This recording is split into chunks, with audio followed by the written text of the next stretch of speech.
রুমিসা একজন নরপশুর কারণে তার ছোট্ট এই জীবনটি সমাপ্ত হলো এই পৃথিবীতে।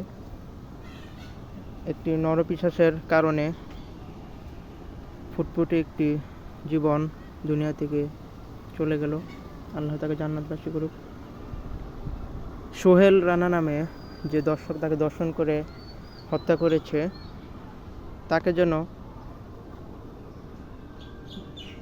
ভালো একটি দৃষ্টান্তজনক শাস্তি দেওয়া হয়।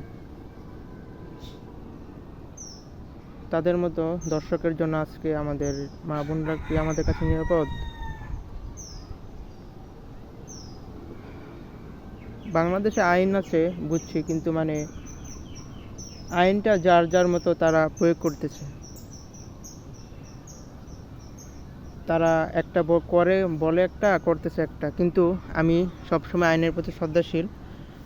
তো একটা কথা বলতে চাই, আপনারা এর দৃষ্টান্তমূলক একটা শাস্তির ব্যবস্থা করবেন এবং ভবিষ্যতে আর কেউ যেন এমন ন্যাক্কারজনক ঘটনা ঘটাতে না পারে সেই দিকে খেয়াল রাখবেন। এবং সোহেল রানার মতো এবং তার স্ত্রী মতো যারা নরপশু পিশাচ যারা আছে, তাদেরকে জনসম্মুখে এনে এমন দৃষ্টান্তমূলক শাস্তি দেওয়া হোক যাতে করে তারা দ্বিতীয়বার এসব কর্মকাণ্ড করতে না পারে। এবং তাদেরকে শুধু যাবজ্জীবন কারাদণ্ড দিলে হবে না, তাদেরকে আমার মতে ফাঁসি দেওয়া উচিত। কারণ তারা যাবজ্জীবন কারাদণ্ড দিলে হয়তো তারা কিছুদিন পরে টাকা পয়সা দিয়ে ছাড়িয়ে যাবে, কিন্তু দ্বিতীয়বার তারা এই ঘটনা ঘটাতে সাহস না পায়। সেই জন্য দৃষ্টান্তমূলক একটা শাস্তির আবেদন জানাচ্ছি। কি বলবো, বলার মতো ভাষা হারিয়ে ফেলেছি।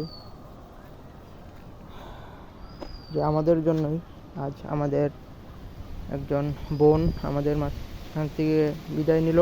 আল্লাহ তাকে জান্নাতবাসী করুক, আমিন। আর আপনাদের জনগণের উদ্দেশ্যে একটা কথা বলতে চাই, যেখানে যে দর্শককে পাবেন, কোনো কথা নাই, ডাইরেক্ট তাদেরকে আইনের আওতা না দিয়ে নিজেরা আগে তাকে শায়েস্তা করে ফেলবেন। তার বলে তাকে হত্যা করবেন না, তাকে গণধোলাই দিয়ে পুলিশে সুপর্দ করবেন এবং হাইকোর্টে সেখানে তার নামে মামলা করবেন। এবং আইন নিজের হাতে না তুলে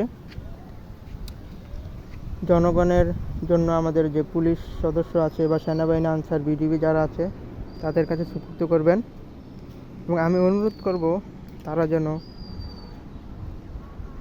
তাদেরকে দৃষ্টান্তমূলক একটা শাস্তির ব্যবস্থা করে।